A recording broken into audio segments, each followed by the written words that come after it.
بسم الله الرحمن الرحيم. إن الذين كفروا لا تغني عنهم أموالهم ولا أولادهم من الله شيئا وأولئك هم وقود النار. كدأب آل فرعون والذين من قبلهم كذبوا بآياتنا فأخذهم الله بذنوبهم والله شديد العقاب. قل للذين كفروا ستغلبون وتحشرون إلى جهنم وبئس المهاد.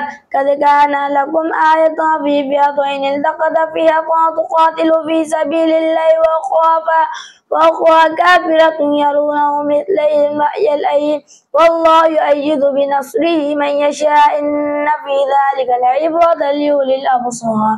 زين للناس حب الشهوات من النساء والبنين والقناطير المقنطرة من الذهب والفضة والخيل المسومة والأنعام والحرث ذلك متاع الحياة الدنيا والله يرضى حسن المآب.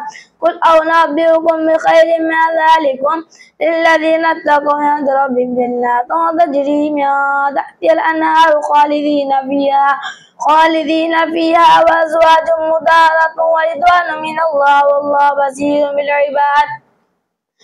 الذين يقولون ربنا إننا آمنا فاغفر لنا ذنوبنا وقنا عذاب النار. الصابرين والصادقين والقانتين والمنافقين والمستغفرين بالأسحار. شهد الله أنه لا إله إلا هو الملائكة وأولو العلم قائما بالقسط لا إله إلا هو العزيز الحكيم. إن دين عند الله الإسلام وما اختلف الذين أوتوا الكتاب إلا من بعد ما جاءهم العلم بغيا بينهم ومن يكفر بآيات الله فإن الله سريع الحساب.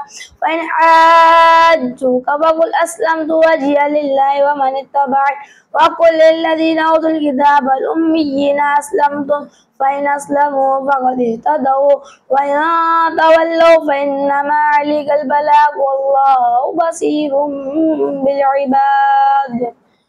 صدق الله العظيم.